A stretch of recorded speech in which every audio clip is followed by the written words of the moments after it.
Rev up your engines!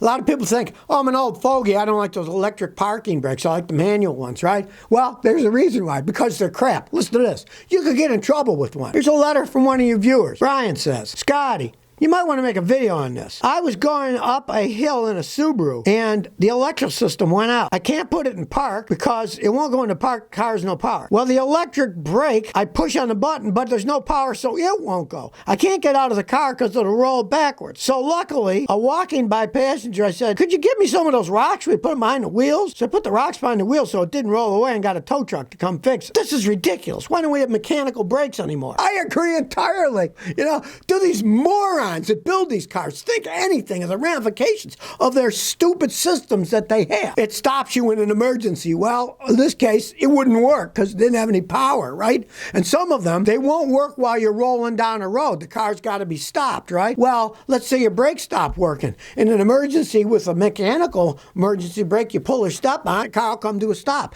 Not as fast as the whole 4 brake systems because it only works 2, but it still will stop the car. Well, a lot of them won't. This is plain stupidity. And I think if people get in accidents, because it's sue the corporations that make them. And maybe they'll stop making these stupid electric parking brakes. That's a stupid system. But you know what are the reasons they're making them? Because it's cheaper to make them that way. It's just cheaper to make things electronic. But when they break, there you are.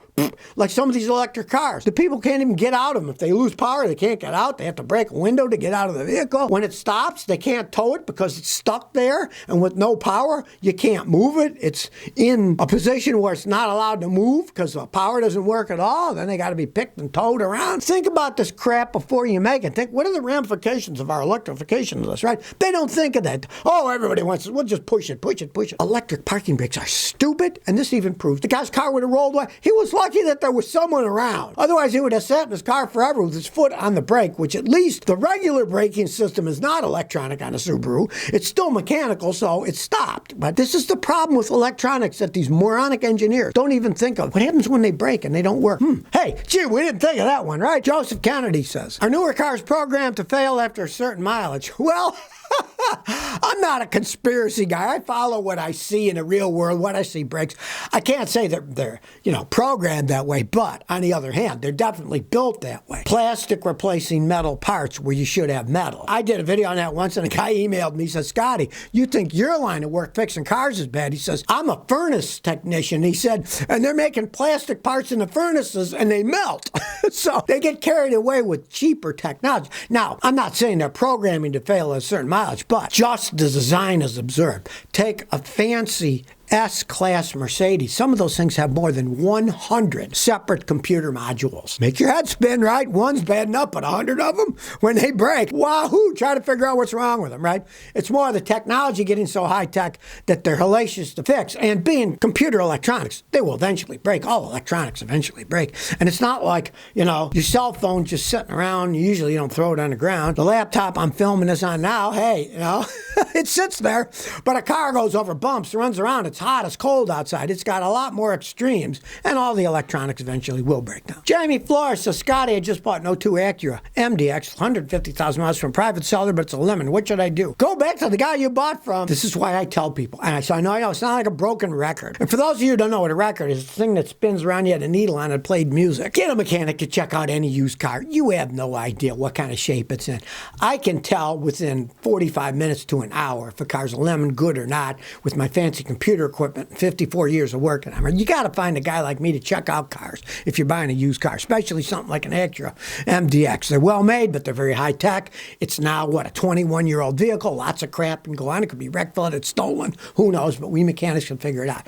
You're kind of stuck now. Hope you didn't pay too much for it. You really are kind of stuck, unless you want to be sleazy and try to sell it to somebody else and screw them over. You're kind of stuck with it unless you can get your money back from the clown that sold it to you. I'd say just drive it until till the wheels fall off of the engine or tranny blows up and then learn a lesson. Don't buy anything unless a mechanic checks it out. Sad but true. Marcus Nance says, who makes a good full-size work van? Yeah, Toyota doesn't make a full-size work van. Some guys will get the Siennas and they'll convert them to work vans. But you want a full-size work van, I'd have to say the only one out there that can really last a long time is the Mercedes, and they cost an awful lot of money. The Fords are kind of junky. I've had people with them and don't even think about buying those Ram ones. Those are mainly rebadged Fiats that are piles of junk.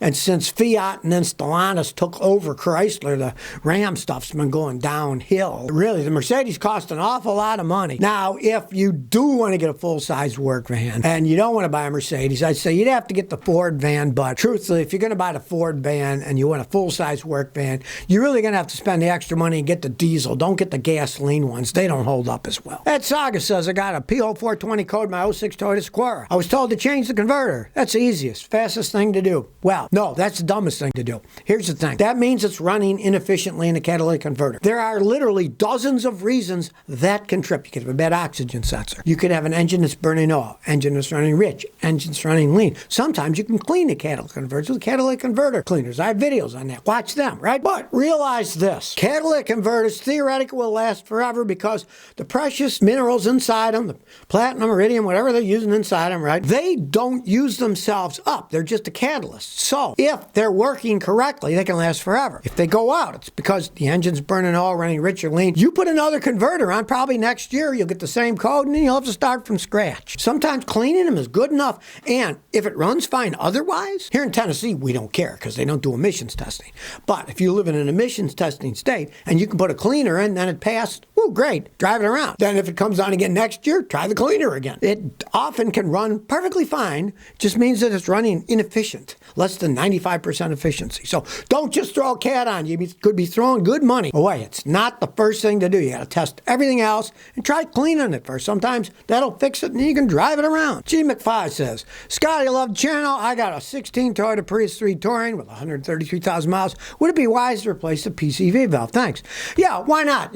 Replace it. But listen to this. Buy it at a Toyota dealer. There are very specific PCV valves in all modern cars, especially a Prius. You go to AutoZone, O'Reilly, whatever, you buy their cheapy ones made in China. Sometimes you put those on, it'll make the check engine come on, it'll whistle noise, it'll idle bad. You want to get the OEM one. They don't cost all that much. Don't buy some cheap piece of Chinese aftermarket crap for that thing. Get one at a Toyota dealer and put it in. Then, it'll work right because they got to flow right. And if they don't, you don't want to put some Chinese junker in it that make it run bad or make the check engine light come on because it's not coming on now. Hey, get a real one, put it in. Then you have to think about it for a long time. Ashton Anderson said, Scotty, can a brake drum make a thumping noise when you step on the brakes? Well, of course it can if it's worn out of round. And it can also be, of course, the shoes are worn on evenly. They can make a thumping noise. But also realize this. When you step on your brakes, the brake drums are stopping. That's a lot of torque. And you even worn shock absorbers in the back. You hit the brakes, you get a thumping. Could be the shock absorbers. Jack it up, pull on the wheel. Could even be a wheel bearing going out. Or like a lower control arm that when you hit it, it gets strained, it goes thump, thump. You got to check everything if it makes a noise when you brake. Not just the brakes itself, because when you brake, the whole suspension system then has tension on it. And if anything's worn, it'll thump while you're going out, especially the shock absorbers. Keith Selzy said, Scotty, my check engine and traction lights are on this morning. What's your advice? Okay, see why the check engine light is on. Here's the thing. Toyota software is kind of squirrely. And in many of them, when your check engine light comes on and there's a code, it automatically turns the traction lights on because when certain codes pop, the computer automatically turns the traction system off because it thinks, well, there's something wrong with the car and I don't want to have the traction control system working with a car that isn't running right, so it shuts the traction off.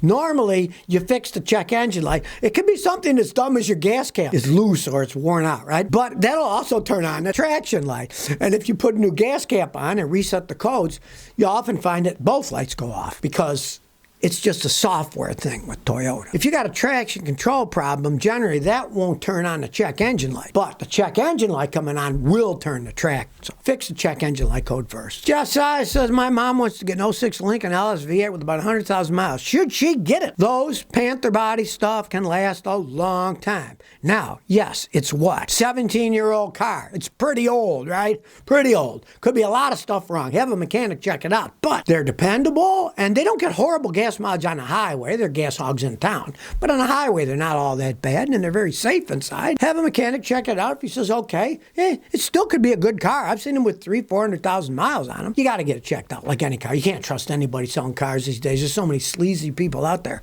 selling cars. Now, on the other hand, let's say it's a friend or a relative, and they're selling, you know them, and you've ridden in it, what the heck, go ahead and buy it. Marcus Nance says, our older Dodge Ram trucks better built than new ones. Take the past 15 years, they've all been kind of crap. And then Fiat bought them, and they got worse, and now it's Stellantis, and they're even worse than they were in the first place. Back when I was a kid in the 60s and 70s, they made great little trucks. They could go a long time. Then they started getting cheaper and cheaper and cheaper. I'd say the last really decent one would have been early 2000s, when they really could go a long, long time, and they started getting cheaper and cheaper and cheaper and cheaper. And then Fiat and Stellantis took over, and now they're really making them cheap. Throwing Italian engines into some of them. I mean, So if you never want to miss another one of my new car repair videos, remember to ring that bell.